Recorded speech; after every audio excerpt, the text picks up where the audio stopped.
Home.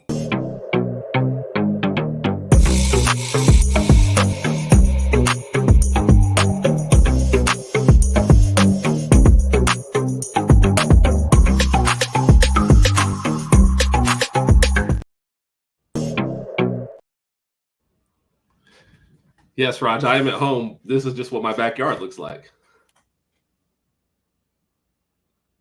I think you muted yourself too. Gotcha. It looks good. Yeah.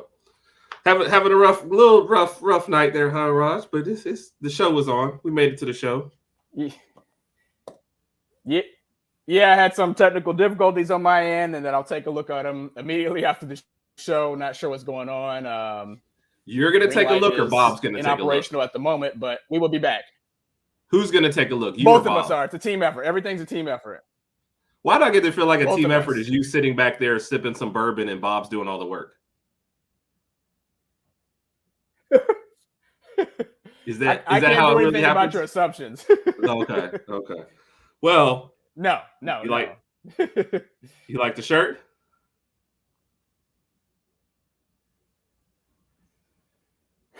Yeah, hopefully it'll bring us some luck tonight. Well, since I bought it, they haven't won a game. So let's we'll throw it to you though, Raj. How do you want to start tonight? Which series has been more surprising? I think we might be losing him already. The Celtics. I'm here. The Celtics and the Miami Heat have been the more surprising series. Yeah, the Celtics and the Heat. Yeah, I mean, can you hear me? So if there was ever a series that the team was down 2-0 and I thought one would get back into it. First off, I thought both teams down 2-0 would win Game 3. Especially the Lakers being at home, I thought so. But Boston even going on the road, I felt like they would get it together. So that, the fact that they just totally laid down to Miami. What do you make of a game? And the coach comes out and says, I didn't have them ready to play. I just don't. It's the NBA, conference finals to get to the NBA finals. That's on the players, to me, in my opinion, at least. What do you think? Right. No, I agree. And then when Mazzulla came out and made that comment, I was somewhat surprised because, like you said, this is the finals and you should be prepped for. This is the conference finals and you should be prepped for these type of games. I think that was just one reason. We all know it starts from the head. It starts from the top. It starts from the coach and mainly the best players and goes from the bottom. But let's be honest, Jason Tatum and Jaylen Brown they combined for, what was it? I think Tatum only had like 14 or 15 I think Gabe Vincent outscored them in the last game. So obviously that didn't help. But I'm sorry? I said, I think like Gabe Vincent, didn't he outscore them in the last game, I think is what it was. Yeah, Gabe Vincent had I believe Vincent had 29, Tatum had 14, and Jaylen Brown only had 12. So that obviously didn't help. Tatum was 6 for 18 shooting with 1 for 7 from 3. And Brown was 16 for 17 shooting with over 7 3. So combined, when your two best players are shooting that horribly, nothing's going to go right. I think Mazzulla just started off the post-game conference with just taking the blame for it, like a coach should. But to answer your initial question as far as how surprising this is, I don't think anybody predicted the number 8 Miami Heat being up 3-0, especially winning the first two in Boston. So now it looks like it's probably just going to be a clean sweep from Miami's end. I just don't see Boston winning any games, to be honest with you. Yeah, and especially with the way even Magic Johnson called them out after the last game. When one of your biggest rivals and he's apologizing to Boston and everything, that's just a bad look. So going back to Mazzulla, how on a scale of 1 to 10, 10 being all right, he's gone before the game even finishes, how much do you think his job is in jeopardy, even as a first-year coach?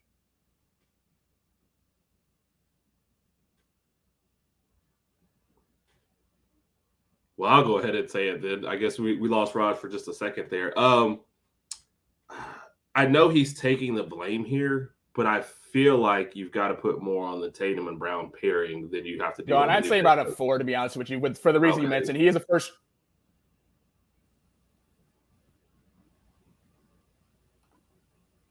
Sorry, Raj. I think we're crossing each other now. I think because there's a delay going on. Yeah, go ahead. Okay. We heard you said you think there's a 4. Right. You put it at a 4. A 4, yeah. I would give it a 4 because of the simple fact that he is a first-year coach, and he did get them to the Eastern Conference Finals. And I don't think they achieved what I thought they would as far as making it to the finals, but I think they're going to give Missoula a little bit of slack. They'll bring them back next year, retool the offense and defense, see what they need to change, see what happens if any acquisitions need to be made in the offseason. Boston still has a pretty good team. They have some good depth on the team, the good role players, and 2 good stars. So I don't think they have a bad team. I just think they encountered a Miami Heat team that's extremely hot, and they've been shooting the ball extremely well, minus Tyler Hero. They've been shooting the ball extremely well from all of their role players throughout the entire playoff. So it's kind of like Boston just happened to face the Heat at the wrong time. They just couldn't handle the Heat. So we leave the corny jokes to me, right? Okay, that's all I got. Rod, you got the good looks, you got the fame, you got Bob. Can I at least have the corny jokes? Yes, you can have the corny jokes. You can have them. Okay, thank you. Leave me something. I think, well, I guess along the lines of that, and maybe we'll have somebody, because I know if these two teams get eliminated, E is going to want to dissect what the Lakers going to do. So we're going to have to find a Boston person to tell us about Boston's plans. But you wonder, is this going to be the end of the Brown and Tatum pairing if they don't get? And I mean, they've been to like the conference finals. It feels like every year. They've been to NBA finals last year. Are we just putting too much on them by not, by expectations, or is it time to break up that pairing? No, I don't think it's time to break up that pair for the reasons, again, that you previously mentioned. You just made it to the finals. I want to say they've been to the Eastern Conference Finals maybe 3 out of the last 4 years. I could be wrong there because we know Milwaukee won a couple years ago, but I'm assuming I think they beat Boston. So when you got a team that's on an annual level, getting you that far each year, I don't think it's time to break up the dynamic duo, the Batman Robin, or whatever you want to call it. But you just have to take a look at the pieces around them and say, what else can we do to improve? And Shaq made a good point on Inside the NBA one time when him and Chuck were going back and forth. And Shaq said, even if you win a championship, and this might not apply right here, but even when you win a championship, you're still looking on how to improve for the next year. What pieces can we help? What pieces can we get on the team to kind of help us out? So to answer your question, I think Tatum and Brown are good together. They've proven that they're good together, and they can lead this team to at least the finals. But yesterday was just an extremely rough game. They lost 26 yesterday, and that game. Let's be honest, that game was over early. That game was over very, very early. And I see Miami sweeping them, but I don't think they're going to break up the dynamic duo. I think they'll be back next year. Right. No, I think so too. Unless, Jalen has been in a lot of trade packages. Obviously, they're trying to get Kevin Durant at one point. I think the asking price is going to be very high if you trade like a all NBA, all-star kind of guy. So it'd be interesting to see who would even have something that they would want and what would fit better, next to Tatum. So I don't know. It's like you have 2 kind of interchangeable guys for better or for worse. But when their dribble drive game isn't working, like it doesn't seem like there's any other adjustments made. But we're focusing a lot on the team that is losing. You got to give a lot of credit to Miami. They took the hardest path possible, lost the first play-in game, had to win a do-or-die game. They were down late to Chicago. Then they go to Milwaukee and win that series. Somehow, the 2 best teams they played, I guess, have been the 2 best, easiest series for them. Right now we're at a combined 1 win between Boston and Milwaukee. Jimmy Butler is great, but I feel like it's the perfect team around him with all these undrafted guys, with all these non-ego guys who are basically like, all right, Jimmy, you do whatever you want, and we got your back. And I feel like that's how this series is going. What do you think?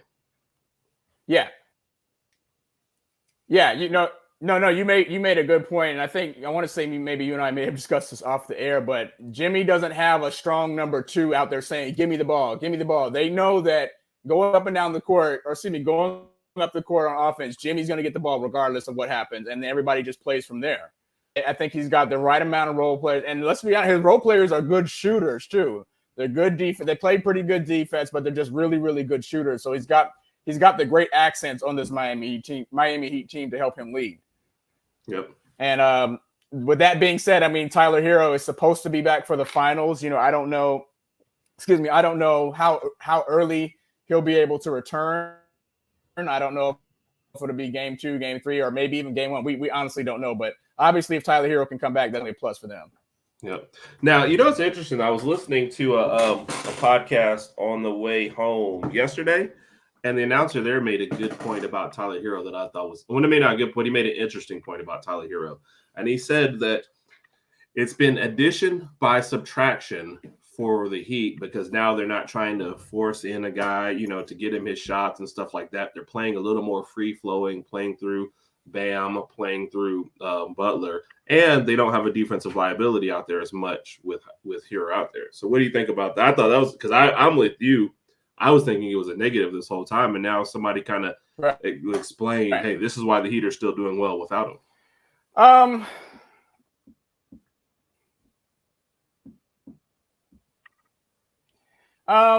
I hear that a lot nowadays as far as defensive liability. And my honest opinion is not just about Tyler Hero, but it's a lot of players in the league. Like, let's just be honest. Nobody plays a lot of really, really hard, tough defense nowadays anyway. I mean, and you see AD get a few blocks in there from time to time, other players throughout the league. So as far as defensive liability, as long as Tyler Hero's shooting continues to outweigh that, I think they'll be fine. So I don't necessarily agree with that. But I do think that the role players are going to step up a lot more than expected simply because they're role players and they know that they're fighting for more playing time in general. For example, if the Heat make it to the finals, let's just say they lose to Denver or the Lakers, if the Lakers make it, going into next season, Spoelstra knows who can do what on his team. So, right. Let's be honest. So I don't know. I don't necessarily agree with that, but I think Tyler's offensive production is going to outweigh that anyway. So keeping him on the court is fine. Yeah. Mike has a comment. Well, I'm gonna hold that comment until we get into the Lakers Nuggets segment. But I see you out there, Mike. Lakers. Yeah, I think the thing about the role players, not even just them buying in on offense, but I think you get the effort on defense because you have guys who are like, I don't always know if I'm gonna have a place in this league. I'm coming in as undrafted, so you're getting their best every time, and they know if they don't hit a couple shots, the only way to stay on the court is to play good hard defense. And I think, Spoelstra, sometimes you think maybe he doesn't get the credit he deserves as a coach, but he's putting on a masterclass in this playoffs. I mean, he deserves to be named, top 3, top 5 coach easily in the league. So I think what Miami's been doing, I would say definitely easily top 3. He's been. Go ahead, Ross. Yeah. I think Coach Spo has been a top 3 coach in the league for over a decade now, probably going back into the mid-late 2000s. Coach Spo has been a top 3 coach in the league. I mean, of course, you got Popovich up there too, and maybe somebody else. We can kind of scramble and play around with those names. But yeah, Coach Spo's done a phenomenal job. If they had like a coach of the playoffs award, then he would definitely get it. But Coach Spo is phenomenal. So kudos to him. Yeah, I think sometimes he doesn't get the credit because back when they had Wade, Bosch, and what was the third guy? Oh, Haslam. When they had those 3, the big 3, they won those titles. And I think they get more credit than Spoelstra does. So, all right, and that was the big 3: Haslam, Bosch, Wade. Right? Yeah. Okay. So, let's move on to the Lakers. I'm not even going to listen to this disrespect. Whatever. All right, so we move on to the Lakers and Nuggets series. We'll answer this question, the second question first. I'm actually helping them film White Men Can't Jump 3, Mike. I have not checked out White Men Can't Jump 2. Rodg and I are actually both hoping to watch that this week and have a review for it on the next show. But I mean, we live busy lives, so we can't promise anything. But that's what we're hoping to do. I have low expectations for it. I think Mike, though, has already said he liked it. And Ricky, who is a frequent contributor on here, is very excited about the show. So we'll see. But you're talking about one of my top 5, top 10 favorite movies of all time. So White Man Can't Jump. Yeah. And I want to say if I'm right, Herb and I were actually living in Germany when White Man Can't Jump, the original White Men Can't Jump came out, and we saw the movie theater and we loved it. That was also one of my top 5 favorite sports movies of all time. I don't know what to think about the remake. Haven't seen it yet. I hope that it's good because I just don't want it to kind of tarnish the White Men Can't Jump franchise, so to speak. But we haven't seen it yet. But maybe we'll do a review in the next couple of weeks if we both take a look at it. So sounds like good. All right, so let's move on to the what we thought would be the main attraction. And yes, this is the shirt I ordered last week on the show. Yes, it has contributed to the 3-0. So sorry, my Lakers buddies out there. Sorry. Thanks a lot Reich for nothing, Herb. Yeah, sorry, Reich and Maj, who are in my group chat. But which one do you want to cover first, Raj? Do you want to cover the Lakers part of it because you're a huge Lakers fan, or do you want to talk about how good Denver's been? Let's talk about the Lakers. What the Lakers have done, if you want to call it that, so far. If you don't mind, can we start off there? Of course, Raj. Raj, you're my brother and I love you, man. So Lakers for life. Go ahead. Okay. All right. Just making sure. All right. So the way I see it now is Lakers played pretty good in the first two games. We lost the first game by 6. I think the second game by 5. Played well. We were in the game the entire game. Going into game 3, not necessarily – I'm not going to say I don't know what happened because Jamal Murray just caught fire in that second half. And now I'm looking at it from a very, very interesting perspective because I'm still proud that the Lakers got to the Western Conference Finals.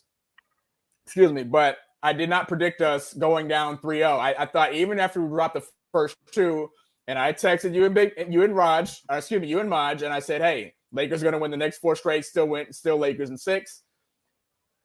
I hate to say this for the RFC fan club out there, but the Lakers are not going to win the next 4 games. I would love to see history being made. I know I angered some people. I get it, and I know Mike's getting ready to comment about it. I'm sorry. We're not winning the next 4 games in a row. And the reason I'm saying that is because being an Alabama fan for so long, I always had these ideas that we would go undefeated and win a national championship every season. But after a while, I started to grow up a little bit. I said, you know what? We're not going to win every game. The Lakers might not. Okay, the Lakers are not going to win the championship this year, but we'll be okay. We got to see what happens in the offseason. I don't think we have $1 gajillion to re-sign everybody. We got a couple of pieces we want to keep as far as Austin Reeves. I think we need to keep Rui coming off the bench. By the way, Rui's been great off the bench with production in the playoffs. One player that I think we can go ahead and pass on is D'Lo Russell. D'Lo's extremely inconsistent. Some nights he'll have nice. 3 points, some nights he'll have 8, sometimes he'll have 17, 18. Yeah. Yeah. You're right. I'm being a little too polite. He's been consistent in the Denver series, consistently very, very bad. Right. Consistently bad. Yep. Yeah. Yep. Yeah. I would even go as far as saying I would rather have Schroeder start because Schroeder can give us more offensive production. I know what Schroeder can give us. But let D'Lo go. It's fine. And then there's Vanderbilt, and I get it. When Vanderbilt came over, he's a great defensive player. I understand that. But again, as I mentioned earlier, this day and age, when you're not producing offensively, you're an offensive liability. So, I mean, if you get us 2 or 3 steals a game and maybe a block, that's cool. But when you're 6'8", I think Vanderbilt's 6'8", and you can't score, why can't you get 8 to 10 points? You can get those off layups or put back dunks or something like that. But when you're not out there scoring, it's another hindrance. So, yeah. Anyway. That's it for the Lakers. Like I said, I hope we win tonight. I really don't want to get swept. I think there's a good chance we could win tonight, but we're not winning in the next 4. Yeah. And you saw Mike's comment about them winning down 3-0. Lakers yeah. I think I'm gonna save that Mike comment for next week if they're actually eliminated, because I think that'll go into the eliminated section a little bit better. So I might hold on that Mike comment. The thing about the Lakers having to come back from 3-0, even if it was possible, that means you have to win 4 straight, and 2 of them you'd have to win at Denver, who has one of the best home record and one of the best home court advantages, and they're the number 1 seed for a reason. So let's approach this from the we get it. They're good. Well, sorry, Ross, but I mean, Denver deserves a lot of credit here. You know, they. I think one thing that happened in Denver is they got out to the number 1 seed with about 10, 12 games left. They rested some players here and there down the stretch. They didn't get the number 1 overall seed in the whole NBA, so they didn't have, home court for the NBA Finals. And it's almost like we overlooked them. Because, I mean, even over here, we were thinking Suns, Clippers if healthy, Lakers, maybe Warriors make a run. You know what I mean? And it was like somehow the number one seed was the 5th pick, but they have survived. Right. Murray not being good for a whole half of basketball. Last game, Murray carried him in the first half. Joker was in foul trouble. He wasn't playing very well, and all of a sudden you get 15 in the fourth. But Michael Porter Jr., who I think sometimes we forget, without those back troubles, that was a guy who's going to be a number one, a top 5 pick. They get him late. They stash him for a year. KCP, who was, I think, on the Lakers at one point, but they didn't want him. He's out here balling. Bruce Brown. I mean, they're just a deep, well-rounded team, and the pieces are playing well when they need them to play well.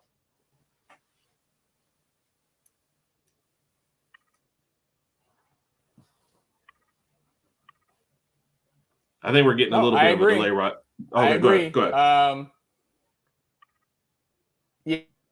Yeah, sorry about that. I agree. I think Denver has a really, really good team. And again, this kind of goes back with, I think Denver knows who their top 2 guys are and that everybody else is just a good supporting cast. Michael Porter Jr., Aaron Gordon. And Aaron Gordon's a name that's not talked about a lot. I mean, he's not averaging 15 to 20 points a game, but he does. Hey, he can get you 10 to 12 points a game, get you some rebounds, play some good defense. Like you mentioned, KCP, who won the championship with the Lakers back in 2020. He's shooting well off the bench, or whether he starts or whatever. I'm sorry. He's shooting well. Bruce Brown's playing great defender. Heck of a defender for Bruce Brown.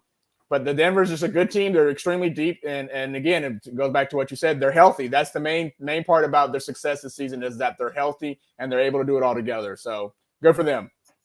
Yep. There's a shout out to Miss Chain. Thank you, Jin, as they like to call her back at the house. Thank you for tuning in. What's the nickname? Jin. She's probably gonna hate me calling that out on air though. She'll be like, wait a minute. But no, I mean, Denver's. I mean, it's like we're surprised at the fact that they've been playing well all year. And we love you too. Thank you. Appreciate you tuning in and giving us a couple comments out there. Love you too.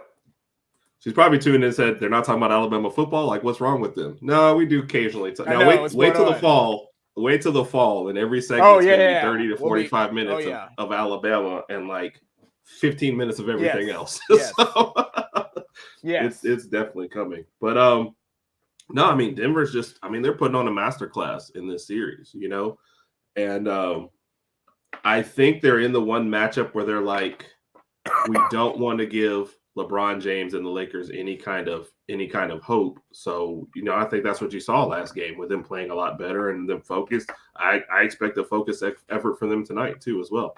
Look, even Shannon Sharp says it's over for the Lakers, Rodg. If he says it's over, like, what are you going to do?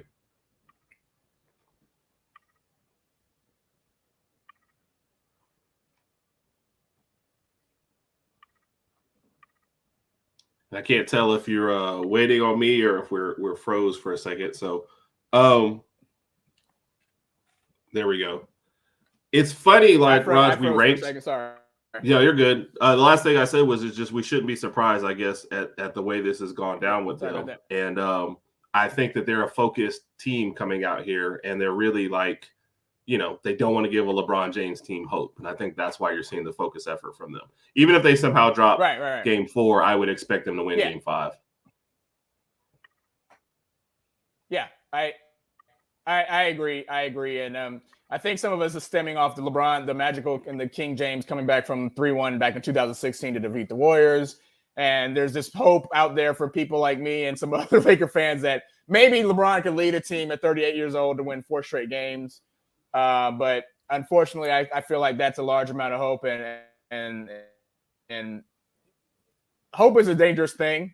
I love hope sometimes, but right now hope is a dangerous thing, and I just don't think I think it's an insurmountable odds for the Lakers right now. It's unfortunate, but again, as you mentioned, I do give kudos to the Denver Nuggets. They played well, coached well, they've got a good team. They're deep, and I right now I have the Denver Nuggets winning the entire thing. I have them beating Miami in the finals. Yeah, I would think so too. It's kind of sad. We ranked the matchups last week before this started, and this was the worst of the 4 matchups, and that's what we're going to get. And I feel Yep, bad because and it's this is two what's gonna teams happen. that deserve it. Yep, And yep. the Nuggets are fun. I will, I could root for them. I won't have anybody I'd be rooting against in those kind of finals. I just want to watch the games and have them be good games. I do think Denver is going to be too much for them, but yeah, who'll see? Who knows? But still got to win both those series first. So, and I think that was my last point on there. So, I agree. did you see where they're sticking with the NBA though? Have you seen where they're trying to fix the All-Star game?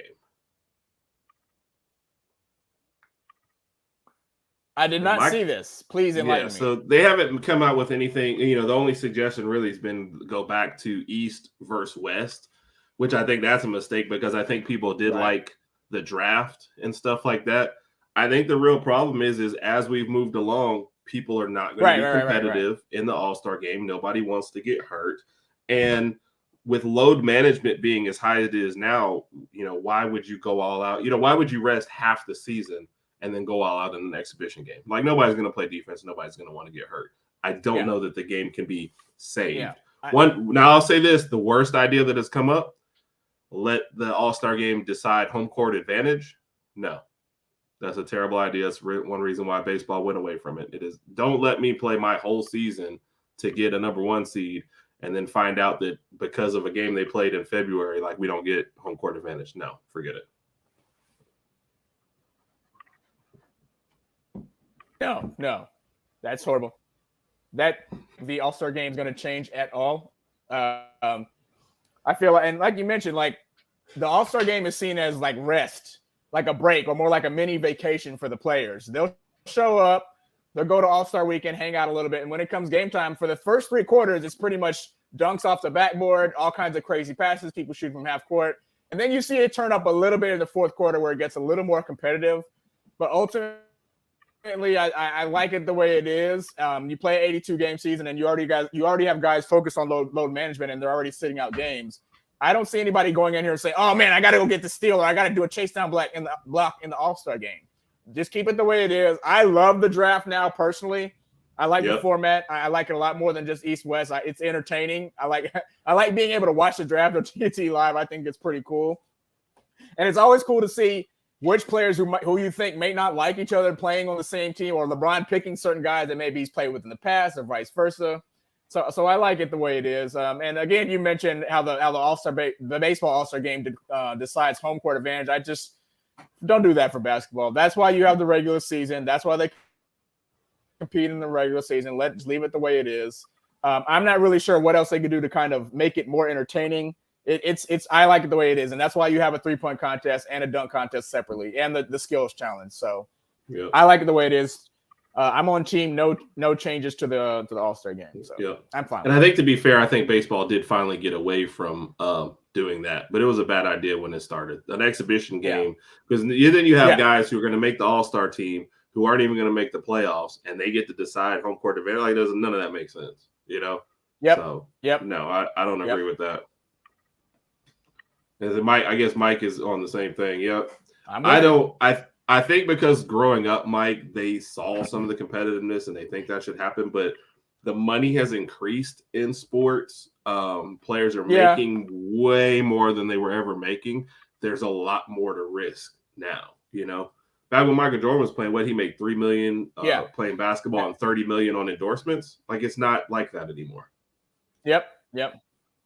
Yeah, and I think the thing is, nowadays some of these games, their scores are so high, but again, the game has revolutionized over the past decade to more of a 3-point oriented league. So you're seeing a lot of guys shoot threes, and you're seeing a lot less defense played. And obviously in the All-Star game, you're going to see even less play. So I don't think there's anything wrong with it. As far as I can remember, the All-Star game has been about the players, being able to showcase their talents and just having fun. Nobody's going out there trying to play the entire game and risk getting hurt. So I'm cool with it the way it is. Imagine making $50 million and getting hurt in the All-Star game and not getting to play the rest of the year. Right. And your team, sucks because of it. If that was to happen, then it would start to turn into like the Pro Bowl where players just sit out the game. Some players, especially if they have a lot to play for, if they're like a number 1, 2 seed, they're like, dude, I appreciate the nod, but I'm just not going to play. I don't want to risk getting hurt. So I don't blame them. Right. I agree. So I think, and I was scouring for more basketball news, so I want to make sure we covered everything. Something that you and I talked about off air, which we probably ruined the whole conversation, but we're still going to talk on air. There is a lot of traction and push for this Harden to Houston deal. Houston. And we talked about it, so you can go ahead and give but I think it's a terrible idea. Well, I'll let you chime in first. No, I do too. Yeah, sorry about that. Without even looking up the details or what's going on, I just don't see how this would be good for Harden. Maybe he'll get more money and get like a supermax deal, whatever the case may be. Other than that, as far as just being competitive in the league team wise, how much better is Houston going to be? Harden might give them 5 or 10 more wins than they already have, but they still have an extremely young core. And speaking of the young core, a lot of those guys are probably going to be, what's the word? Not demoralized necessarily, but they're going to be disheartened because they know that their time to shine isn't going to be there. Like, they're not going to get the ball as much as they used to. Harden's going to be the number one guy, no longer Jalen Green. You still got a young Jabari Smith. I think Jabari Smith's like, 20 maybe. It's going to be hard for him to kind of come into his own. And it just seems, you're Harden. If you think about it, Philadelphia should be where Boston is right now. Had they won that game, I think it was game 5 or game 6, they would have been in there. I think it was game 6 that they should have won, but it just makes absolutely no sense for Harden to go there for his career. I want to say Harden's 34 if I had to guess. I have to double check on that. So I just don't see that happening. I think his best years are probably behind him. He had a pretty decent playoffs, not spectacular, but I just don't see. I don't understand that. Yeah. And here's Bo chime in. Bo, I wish I could earn this $5,000 here.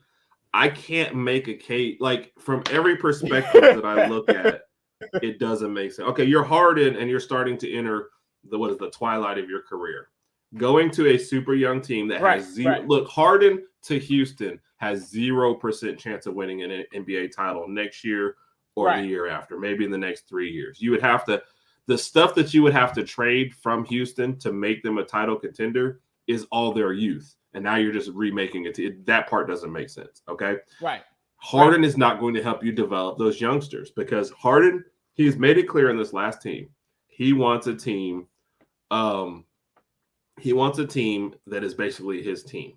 So all those youngsters who need the ball, who need to develop, are going to be standing around watching Harden. Harden will go out. He'll get his numbers. Probably put up great numbers. Right. Everybody else will just be chilling. And yes, Harden going back to Houston for money and for him to be able to run his own team. Do I even see them going? And no, yeah. See, everybody's making a good point. These are all the points against him going. He's not even a mentor in his twilight. No, unless you want to know where the nearest strip club is. Like, you can probably teach them about the Houston nightlife. Well, but other than that, and thank you again, Mr. U also in there. Appreciate it. And Rodg, he had a good talk that you and I are going to go. I didn't want to do it on the same night that he did, but I'm definitely going to steal his talk. He had a good talk about NIL deals this morning on his show. So something we might steal to talk about in the future, especially when the dog days of summer when we have to either talk about baseball or make up random stuff. So we'll talk about that. But they had a great show this morning. I appreciate that.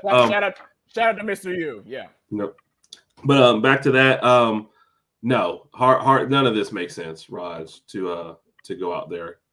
Wow, Harden to Memphis. No. Oh, no. Lord. Good Lord. No way. Harden is the kind of, like, he'll mentor John to how to get his coach fired, but other than that, no. Harden is not the kind of guy I would bring to that team, and not a young team. It just, none of this makes sense. None of it makes sense. It's like nostalgia for no reason at all.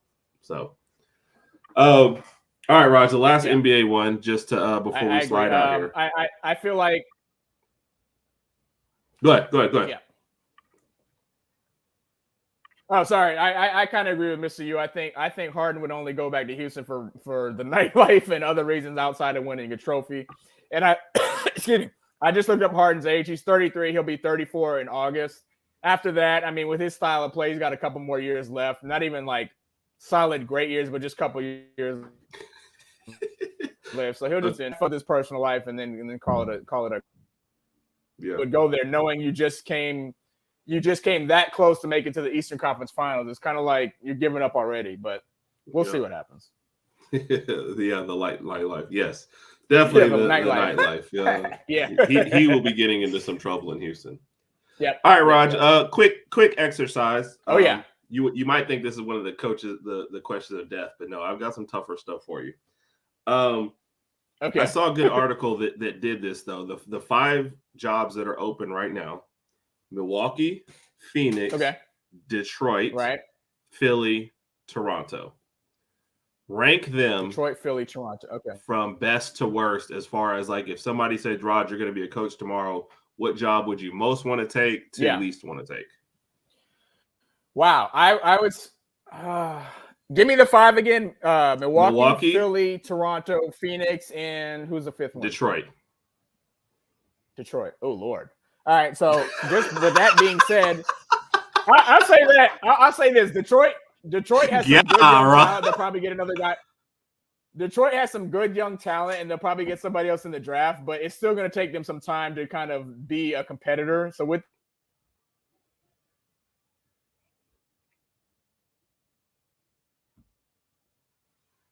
I think I lost him for a minute. So I'm assuming what he's about to tell us is Detroit's going to be number 5. Detroit is one of those, am I ready for a rebuild sort of situation or not? Right. Go ahead, Rodg. I see you came back, but that's where you're going. No, Detroit, right? Detroit's number 5. Yeah, I think if you're a new coach, you go in there, you might last a couple years, hopefully win a few more games each season to kind of show something, but you're not going to the playoffs or winning anything anytime soon. So now we have Phoenix, Philly, Milwaukee, and who's the other one? Phoenix, Toronto, Philly, Milwaukee, Philly. Who's the 4th? Toronto. Oh, okay. I got Toronto at number 4. Yeah, I got Toronto at number 4. Not a bad job. Obviously, they won a championship back in 2019 due to some injuries from Golden State. But again, they have some changes. What? Be nice. I would say I am. I would say depending on what Harden does. Okay, with this being said, is this question based off Harden still being in Philly? Yes, but you know he's going to get you fired. With that being said, I'm going to go with Milwaukee at 1 because I like their team. I like their overall team, and I think they've got a pretty deep team, and you've got a dominant number 1. You've got some good role players. Phoenix number 2 because again, you got KD and Booker, but if you're a coach coming in, you got to figure out how to help that team to get some depth. If you can give Phoenix some depth, I think they can make it to a Western Conference Finals next year, and that leaves. And by the way, that's where Bo jumped in at Phoenix. Yeah. And then I got Philly at number 3. Of course, if you go there, if James Harden's still there, you still have a good team. I just don't know how long that team's going to stay together until they internally combust. Yeah, that's really the thing. All right, so and Mike reverses your 2 of yours, the 76ers and Suns. I agree with putting the Suns before the 76ers, especially if you can build some depth there. But everybody kind of likes the Bucks, I guess, at number 1. Well, Bo did. He likes Phoenix at number 1, but I think everybody kind of agrees we're staying away from the Raptors and the Pistons, no matter what happens. Oh yeah, definitely. I ain't doing that. So I know we did start a little late, but we've got about 15 minutes or so. I think we're gonna end the show so we can, I know you want to watch your Lakers do whatever they decide to do tonight. So I did have one other topic, and maybe we'll get into the we're winning. We're gonna win tonight. We're winning tonight. I'm the only one wearing the Lakers shirt, so basically I'm the one that gets to talk. We're gonna win tonight. Yay. Whatever. Yay. Roll Tide. Excuse me. Go ahead. All right. So this is an interesting run because it's close to home and it lets me throw some football into the show. Should the Titans, before this season gets started, trade Derrick Henry? And the correct answer is yes, by the way. So it's a trick question. Say it one more time. I think I lost you. Say it one more time. Should the Titans trade Derrick Henry?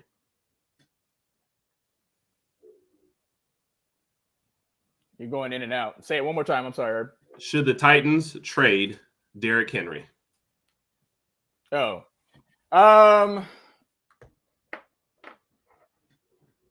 Yes.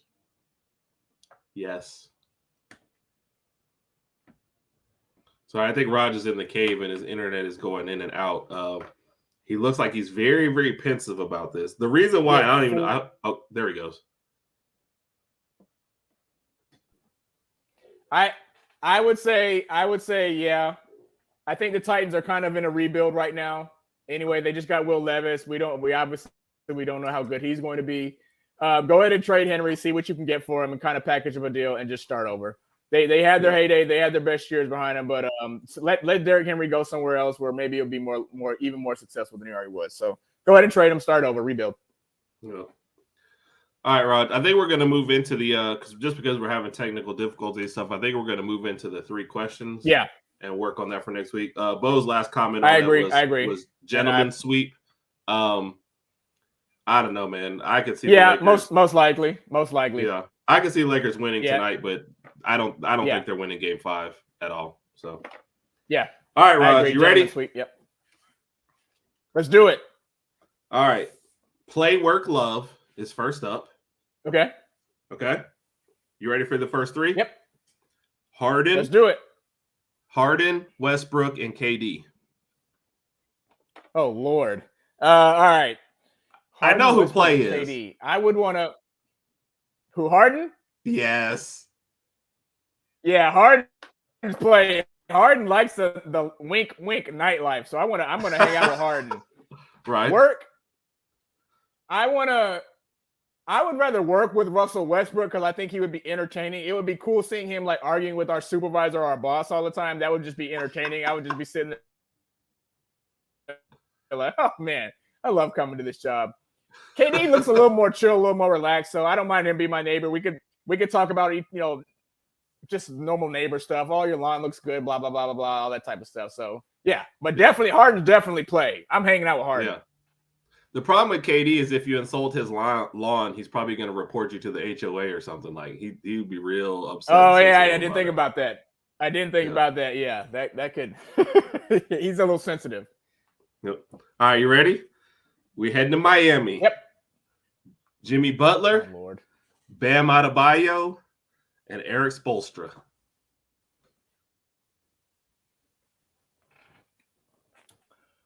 All right, I am going to work with Spoelstra because I feel like working with Spoelstra will get me even better at my job. He'll be able to give me some good guidance. You'll come in and he'll have the whole thing planned out. Hey, Rodg, all right, so if you hit this early in the morning, exactly. I'm going to do over here. We'll have her over here, and we'll da-da-da. You're like, yeah, okay. Exactly.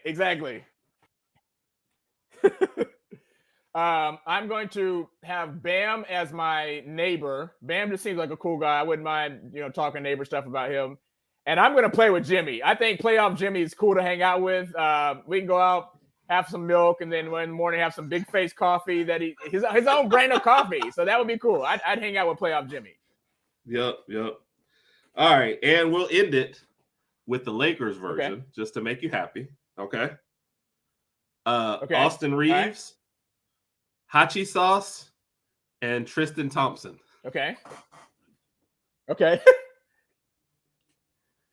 All right, I'm going to say this right off the bat. I'm not hanging out with Tristan Thompson because he's going to make me do some things and I'm married and I just can't hang out with Tristan Thompson. He's a bad influence. Not doing it.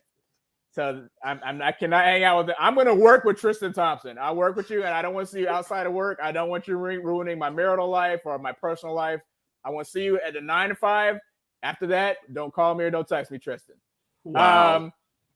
Hachi Sauce is gonna be my neighbor. I don't know if he's the type of guy that likes to turn up, as far as nightlife is concerned. So Hachi Sauce will be a good neighbor. I think he'll definitely help me out with that. I want to party with Austin Reeves. And Austin Reeves is getting that bag this summer. I'm partying with Austin Reeves. Everything on him. Hey, we can go out for dinner. We can go hang out afterwards. Everything. Mike has the thought that I was waiting for you to say. So you'll hang with Harden, but not Tristan. So you'll hang out with Harden, but not Yeah. I know what Tristan's about. Tristan's going to be like, hey, man, I know you and Sydney are having a really good, be married 8 years this summer, but I got some girls over here you need to meet. No, Tristan, I can't do that. So it's just not going to happen. Is Mo Bamba still alive? That man been hurt since since the playoffs began. I think last time I checked earlier today, he's supposed to be probable to play. I don't. Is he the savior? Shout out to E. No, unfortunately, he's not the savior. I don't know if he's going to play tonight or not. I got to check his status. I'm pretty sure he is. I don't know. It's a little too late, unfortunately. So. And Mike gave this answer to you, KD Petty, definitely. Oh, he should be playing tonight. KD Petty, yeah. Thank you. Can you imagine waiting this late in the series to unleash somebody? Right. Like, okay, Mo Bamba. All right. I know. You ready Mo Bamba? Come on out. Yeah, right. Yeah. You ready for a good football question? Yep, let's do it. All right. As always, these are Alabama Nick Saban era players. We've done this scenario from the 3-yard line, right? Now I'm going to give you a little bit more space to work with, okay? The other team has just punted. Okay.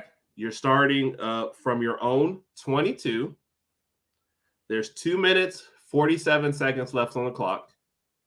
You have 1 timeout. Okay. Okay. You are down by 4. You got to have a touchdown. Okay. Okay.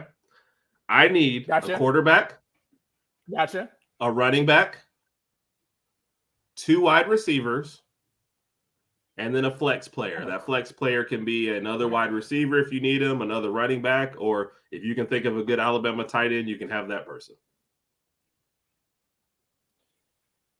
So you need a quarterback, a quarterback, a running back, 2 wide receivers, and a flex player.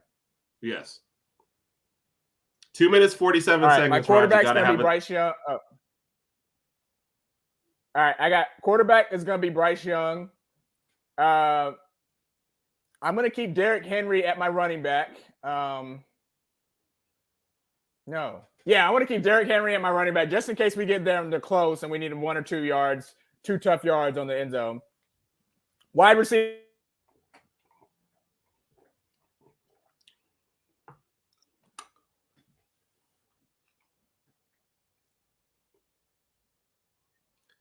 I lost you at wide receivers, Rod. So when you come back, I'm assuming you were about to say Slade Bolden as your number 1 wide receiver.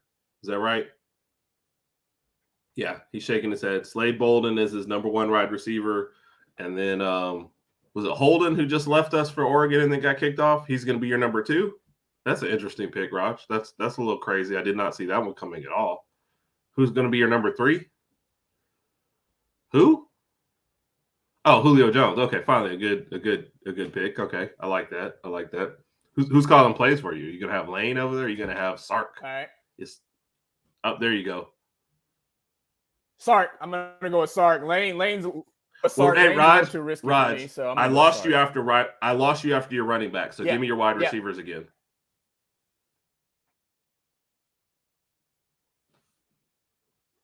Oh, Devontae Smith, Julio Jones, and I wanted to know if I can use Waddle as my flex player. Of course.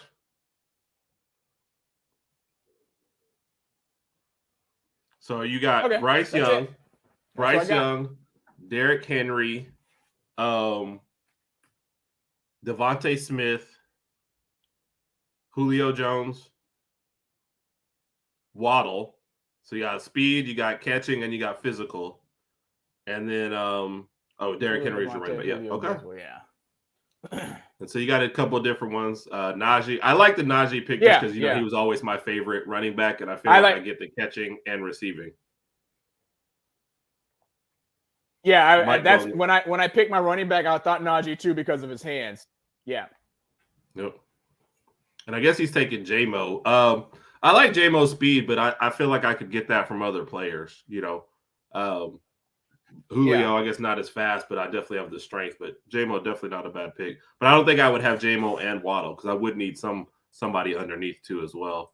And then you got Tua, Devontae, Julio, Gibbs, Waddle. You know I'm a Gibbs fan. Najee is still my favorite running back though. Yeah. For this era. So as much as I was a Gibbs, I was more emotionally attached to Najee. So. And Bo had a laugh in there, but I don't know which comment it was for because we froze in there, so I'm not sure. So, but Bo, we're just gonna say we love you. All right, number 3. Love you, Bo. You're gonna have to say these from which one you would rather do. or watch or participate in. Okay. Watching Georgia win their third national title in a row. And while you're watching this game, you have to sit next to an Auburn fan and a Tennessee fan. Oh, gosh. Yeah. Okay. Okay. Number 2, watching Auburn. What's the other one? Win the Iron Bowl while you're on the Auburn sideline wearing Alabama gear. That's number 2. Yeah. Got it? Yeah. Number 3. Okay. A 6-hour flight on a plane, obviously. And you have to sit between Colossus and the Juggernaut the whole flight. Okay. Okay. Or number 4. Okay. LeBron James plays one more year in the NBA, and he gets to the NBA Finals, and he loses to Steph Curry and the Boston Celtics, and they win every game by 30 points, and they sweep him. And LeBron retires immediately after the game, never to play again. So I'm telling. So you just want to know which one least to worst, basically? Yes. All right, the one that I could do the most, and you might laugh at this, but sitting next to Colossus and Juggernaut, I could deal with that because it's not sports related, and I won't be hurt by it too much afterward. It'll be uncomfortable, but I can deal with that. Number 2, I guess I could. No, number 2 will be the Iron Bowl thing. I sitting there watching us. I forgot what the scenario was, but I could go sitting on the Auburn sideline during the Iron Bowl. I can deal with that. But okay, but in that Lakers. Game, Alabama that happened to LeBron James. Go ahead. Well, in that game though, Rod, you're on the Auburn sideline as Auburn beats Alabama in the Iron Bowl, and you're wearing all your Alabama gear. That's fine. I'll deal with that. Number 3 would be the Lakers watching LeBron get spanked again. And number 4 would be shoot. Watching. What was the 4th watching one? Georgia. Georgia. I don't want to see Georgia win another national championship. I don't want to get the talk. They've already been talking about dynasty, and I just don't want that talk to get deeper, get heightened anymore. I'm sorry. I'm at a loss of words today, so I just don't want to see that happen. Yeah. All right, so just to catch up on comments real quick, Bo, he's a great Auburn fan to sit next to. He really is. Bo's a great guy to talk football with. Yeah. Mike, in the UGA game, yes, did Bama beat you? I don't know if that matters just because I agree with Rodg. I don't want to watch Georgia win a third in a row because then we have to listen to too much legacy talk. So. And Mike is determined to defend J-Mo.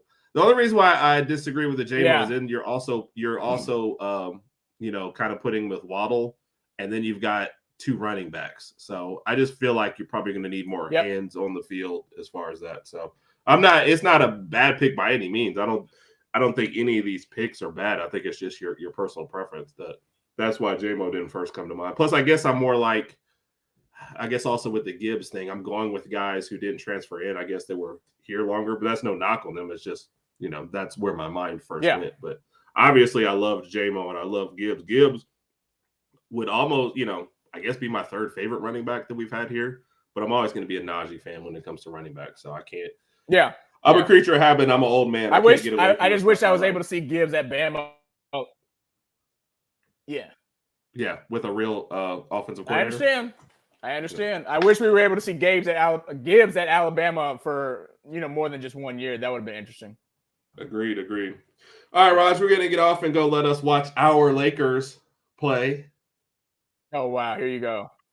I'm the only one wearing the Lakers shirt, and I paired it with the Bucks hat, so maybe they'll both be in Cancun soon together. So apologize for the technical difficulties tonight and getting started a little late.